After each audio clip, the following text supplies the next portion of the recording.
Hi Sagittarius, welcome to your April 2025 AstroTarot scope with me, Raphael. April is offering you a chance to recalibrate. It really is Sagittarius. After the whirlwind of energies that we had, this is a quieter month that is encouraging you to focus on your foundations, yourself, should I say, like your emotional well-being and outlook, and also your longer term plans, just the way that you like it. While it's not as action-packed as you might prefer, the transit this month is really high. The transits this month are really highlighting opportunities for healing, personal growth, and also strengthening your sense of security. All right. With that said, I am Raphael. Welcome to Radiant Reality. Thank you so much for being here. Thank you so much for joining me. If you are wondering, I use whole sign tropical Western astrology for those of you that would like to know. And if I ever forget to give you the dates or the degrees of the transits, you will find that stuff in the links in the description box below. If you would like to book a personal session with me, you can do so on the links in the description box below. Got that one right. With that said, I would like to bless my decks of cards with all forms of love, light, peace, prosperity, and abundance. And I pray that the messages that come through are ultimately clear and concise, and they help you on your path to your highest vibrational good. So I also want to mention, if you're only going to watch one of these, please make sure it's your ascendant sign. It's going to be most accurate for you on that day-to-day level. With that said, let's get into it. So this first transit that I want to explore for you, let's pop this up. There you go. So now you can see the chart in its full glory. This first transit that I want to explore for you, it actually begins on the 9th, but it will go right the way through the 11th. And that is Mercury is going to conjunct the North Node in the sign of Pisces, which for you occupies the 4th house. Your 4th house is about home, family, your emotional foundations. It's also your hidden wealth underground. Now, remember, Mercury is communications, conversations, information flowing backwards and forwards. Mercury for you rules your partners, whether those are business, should I say personal, professional, or platonic. It also rules your career. So this could be some kind of fated personal, fated and actually personal conversation that comes in. Remember, the North Node is a fated point of destiny. It's what we feel a compulsion to head towards, and it's where things usually show up as opportunities to go in certain or sometimes very new directions. Now, the fact that you've got this with Mercury in Pisces, there is an intuitive factor to this that you probably need to pay attention to, especially because it's in your 4th house of your emotional self, your deep emotional gut feelings is all of that kind of energy. Mercury as the ruler of your 7th, of partnerships, contracts, legal matters and proceedings where you're signing on the dotted line, all of that good stuff. It suggests that this could involve discussions or conversations around long-term commitments, around your home and property, like where you live, etc. And also maybe around your career and where you're going. This could even be around family dynamics as well. Listen to those intuitive, subtle, sort of refined senses as well at this time, especially anything that comes up as like a really strong gut sense or gut intuition of some sort, because they might reveal or bring solutions to long-standing problems or issues, or help you find clarity about what your next steps are supposed to be. This also might be a really powerful time of to reflect on your emotional needs, and also to think about how your emotional needs really impact or enhance or support your external goals, right? The things that you're really wanting to do out there in the world. Whether this is reorganizing your home, addressing family matters, maybe even laying the groundwork for some kind of secure or financially secure future, that's possible. Trust that whatever unfolds at this moment in time is really bringing a greater sense of stability in. So for this, you've got the Eight of Cups. There might be something that you need to walk away from to get this. You've got the Queen of Wands, usually a fire sign woman, Aries, Leo, Sagittarius, and you've got this with the Three of Wands. So this is potentially some kind of business idea or endeavor that you have. The Three of Wands is usually like a speculative endeavor. It's a very entrepreneurial card.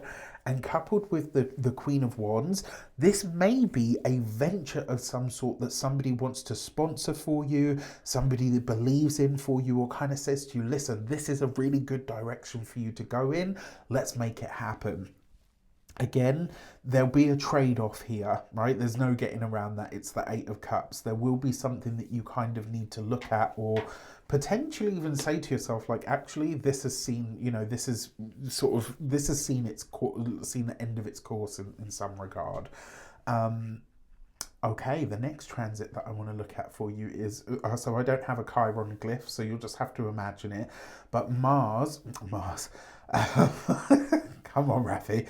The Sun is going to conjunct Chiron at 23 degrees of Aries. This for you occupies your 5th house, right? Of creativity, joy, romance, pleasure, self-expression. The 5th house is also entrepreneurial endeavors, right? So pay attention, because that Queen of Wands that we just saw may be coming in through the family.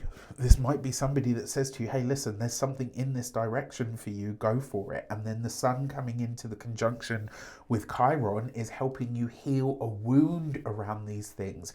Maybe helping you heal wounds around how you see yourself, around how you express yourself, what you share with the world, and how you feel like that, how you feel about that. Now, the Sun in your chart obviously rules Leo, which was your 9th house.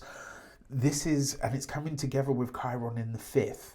It's highlighting wounds potentially, or even insecurities, or maybe even just challenges that you've had in the past about your ability to shine or fully embrace your own creativity. Like if you've been holding back from pursuing like a passion of yours, or maybe doubting your own creative endeavors, this could be a time where you really start to confront those fears. And the healing comes through vulnerability, right? It's Sagittarius, you've got to allow yourself to take a risk right now and step into the spotlight, even if it feels uncomfortable. If you've got children, if you've had problems or issues with them and they've needed to be mended, this could be a time where that comes forward. And it may be, because the Sun rules the 9th house for you, through a grandparent. It might be through a teacher. It might be through a coach, I've got several friends who have been to oh fucking hell, excuse my language, sorry. What do they call them? It's, they're like a coach. They teach you how to sort of manage your kids and your kids' behaviour. Not a therapist, like an actual coach, like a child behavioural coach or some other or whatever. This could be something along those lines. It could also be a really powerful moment where you're healing something through joy, potentially through play, because the 5th house is pleasure, and it's also your inner child, right? It's not just your children if you have them, it's your inner child.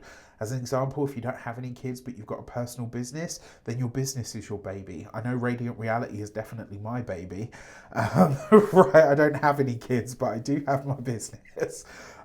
This is also speculative endeavors, right? And so this might be Chiron conjunct the Sun. Maybe at this point you start to really understand why you've believed that you're unlucky, and now you can start to shift that, right? And part of being lucky is believing that you're lucky, right? Like I had this one we've all had one of these types of people when we were younger. So I grew up on a council estate. Everybody knows that. I'm not ashamed of it.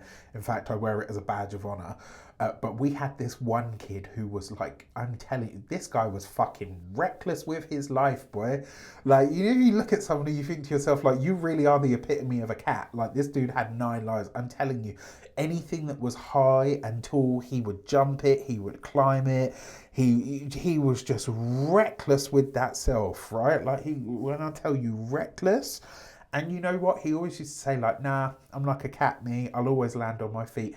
And he always did. I don't ever remember hearing him break a bone, seriously hurt himself or whatever. And I'm not saying it's just about your belief, but what I am saying is, you know, yours is the sign of belief after all, and we are talking about the ninth house. How much of our luck depends on us believing that we are lucky?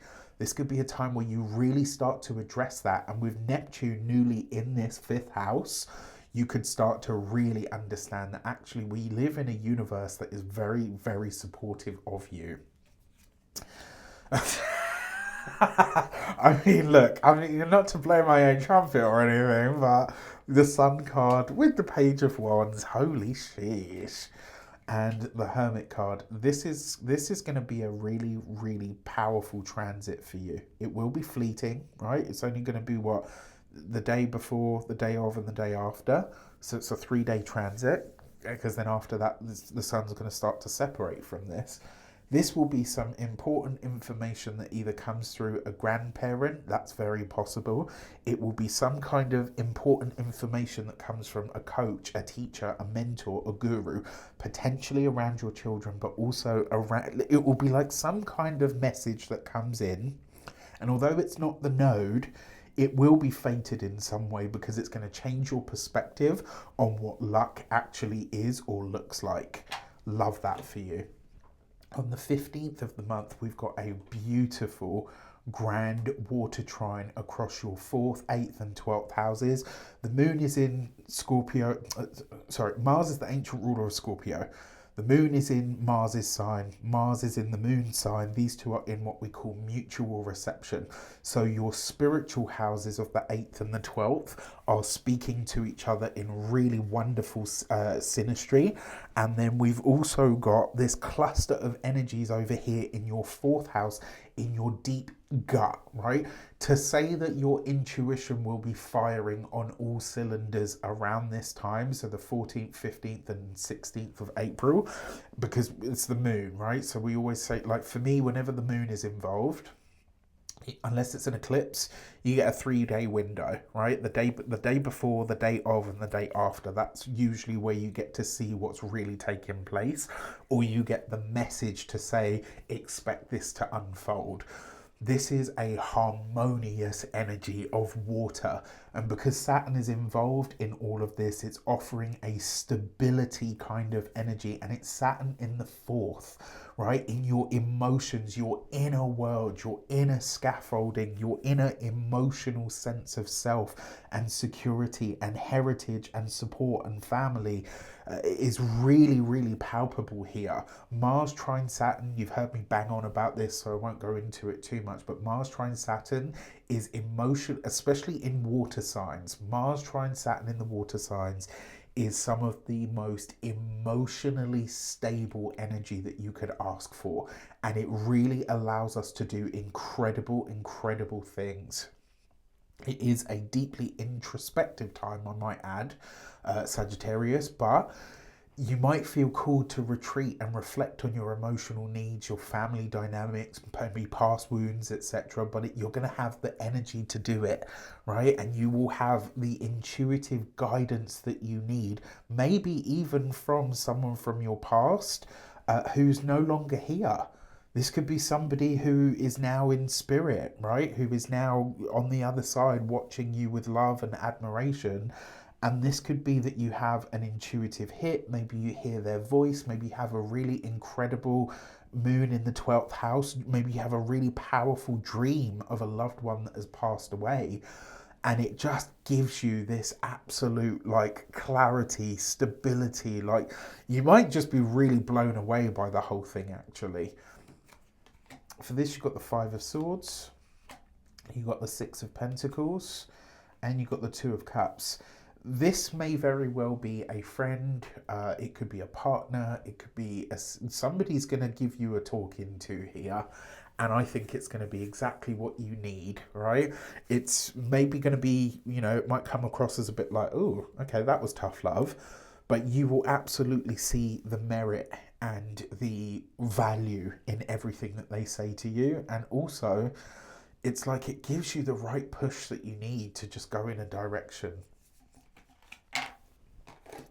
On the 18th of the month, Mars is going to come back into the sign of Leo, into your 9th house of travel, higher learning, personal growth, and it's going to reignite your passion for adventure and exploration and learning, right? And studying, all of the things that you love, all of the things that you represent are 9th house things. After what has been probably a long time of introspection, this transit is really asking you to think about taking sort of bold action, right, in some of the directions that you go, pursuing your creative projects, especially because Mars, as we know now, rules your 5th house, and we've talked about your 5th house, but it also rules your 12th house. This could be, and your 12th house is your subconscious, 12th house is the past.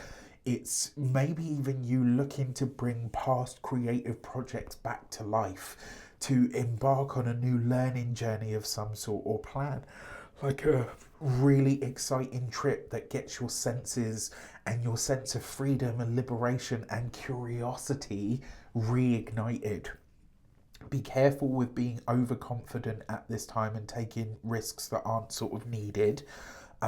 Especially because it's Mars in the 9th in Leo, so it's going to be a bit more dramatic than usual. So it's like, look at this, I'm going to jump over this wall. Like, have you ever done this before? This is kind of like, I never forget. Oh my God. I got to tell you this one. So, as you know, many moons ago, I used to be part of a hip hop dance crew. And we used to compete at like different championships and stuff, and just sometimes just go to events and put on like stuff. Anyway, this one year, this one year there was another crew there, and they were actually really brilliant, and I really felt for this guy because he was a really good dancer, like really good, but I think he just misjudged the stage or whatever. Anyway, he threw a backflip, and when I tell you this guy hit the floor like a sack of shit. Whether he was actually knocked out or he just faked it and just pretended because he was so embarrassed, he laid there until the end of the performance, and they literally carried him off the stage. Like, if you've never thrown a backflip before, don't let Mars convince you that you're suddenly going to be able to throw one now, sweetheart, because it's probably not going to happen, okay? Let's just manage the Mars, all right? That being said, this is going to see you pouring your passion and maybe even your spiritual insight and your desire to help others in some way into a meaningful pursuit that aligns with a higher, bigger, or sort of more expanded version of your life. For this, you've got the Ace of Cups, you've got the Seven of Swords, and then you've got the Magician. Listen, I'm telling you, if you ain't never thrown a backflip before, you ain't suddenly going to be able to do one, yeah? Calm it. Okay, that being said, Ace of Cups, we love that. Seven of Swords, not so loving. And then with the Magician card, and this is like an active deceit. When I say an active deceit, what I mean is this is not somebody said something and they made a mistake and they got it wrong. This is somebody deliberately trying to muddy the waters. So I'm going to say this to you. If you have a because the 9th house would be, you know, and also the 12th house is hidden enemies. If you have and do you know what's really funny? It's because I'm feeling into this intuitively now, because obviously we've got this, the moon won't be there at this point.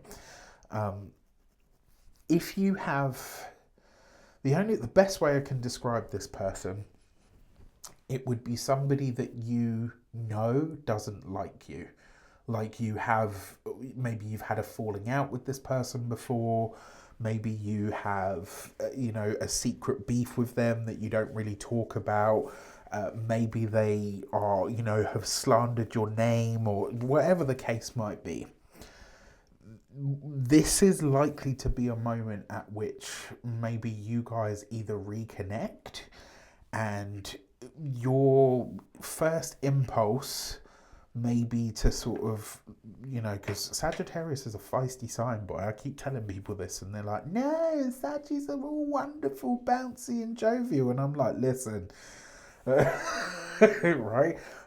Your first desire may be to tear them a new one. But because you've got this Ace of Cups here, this might be one of those times where better the devil you know, keep your friends close and your enemies closer. And because this is the ninth house, I don't want to say like it's a teacher or even a mentor. The only way that I can describe this is, I know, like, obviously in my line of work, I see a lot of things and I hear a lot of things from all of my clients. And the one that really just keeps coming to mind when I see this combination and I'm looking at it and it's all relating to your ninth house is, I remember many moons ago, I read for a lady who was part of I think the only way to describe it is she was part of like a hoodoo house. And she was, obviously I don't want to go into too much detail because it's a client, but basically she was worried that someone in that space that she inhabited, who she'd had a problem with, but you know, this woman swore like, oh no, we're cool now. But she had this inkling that this woman was not throwing nice energies or whatever towards her. And when we read for her, it came up and I said to her, no, she doesn't. She'll smile in your face, but don't, like, make no mistake, this person is not your friend. This kind of feels like this to me. It will be somebody who obviously has a problem with you. It's maybe that you're more successful, maybe that you're kinder, maybe that more people like you. Maybe you just irritate the nasty in them. Unfortunately, that's all of us in some way, shape or form, you know. So it will be interesting to see how this plays out. But just keep an eye on that. And as I say, friends close, enemies closer, just to sober it up a little. And remember, Mars is a severing energy. So this might be somebody that you actually have to remove from your life. Finally, on the 21st of the month, Venus is going to conjunct Saturn, and they are going to conjunct the North Node. Now, this is a rare transit because Saturn, 30 years. Venus, 19 months. North Node, 18 to 19 years. Imagine the math that has to happen here, right, in order for all of this to come together in your fourth house of home, family, property, real estate. This is a new, and obviously Saturn in there is showing you that discipline, focus and dedication are going to be required to restructure your home life in some regard and go for the long term. Potentially you're going to have to address some family matters or create a new or a solid foundation for the future. And remember, Saturn for you is your money, and it's also your local environment or your mind or even your siblings. Venus for you is your, where are you, Venus? Friendships and networks, and also your day-to-day habits, patterns and routines. So there's something here to say that your daily experience of where you live and how you live there is likely to start needing to be refined and made better in some regard. Be careful here of maybe just sort of glossing over what needs to really be done very well. Venus is softening this. She's bringing harmony, inspiration and all of that good stuff, and maybe even financial support related to a home matter. So that's lovely. But Saturn's really saying to you here, remember to take the practical and long-term approach to this. And then you add to this that the North Node is involved, and there suddenly becomes a fated quality to this, which is bringing changes that it's like you're going to need to find ways or to school your emotions towards achieving something for the long term. It's like whether you're committing to a major life decision, whether you're healing like family wounds, maybe you're selling or buying a home, it's simply redefining what home means to you. Trust that you're building something meaningful and also for the long term. You've got the King of Swords, you've got the Fool card, okay. and the Emperor. So this is a connection that's coming in with an air sign person, Aquarius, Gemini, Libra. They're probably going to be older than you, all right? Especially because the Emperor shows up, but this is not somebody that you know as yet. And we know that you don't know them yet because the Fool card is involved. So a few ways that this could show up. There could be new things that come in via the work and or the career, or somebody that you meet through those things that really gets you to see your life and also your living situation very differently. If you are or have had problems or you're estranged from your father, this could go a long way towards mending that rift, but it will be a slow and steady one. And this could also be, as well, for some of you, a brand new commitment when it comes to a home or a living situation. On the 13th of the month, you will have a full moon in your 11th house of friendships, higher goals, aspirations, visions, and dreams. And for this, you've got the gate 16 and enthusiasm. Look at that, right? You've got to remember to hold on to that energy moving forward. And then on the 27th of the month, we will have the new moon in the sign of Taurus, which is in your 6th house of day-to-day habits and routines, right? And you've got the gate 33 and looking back.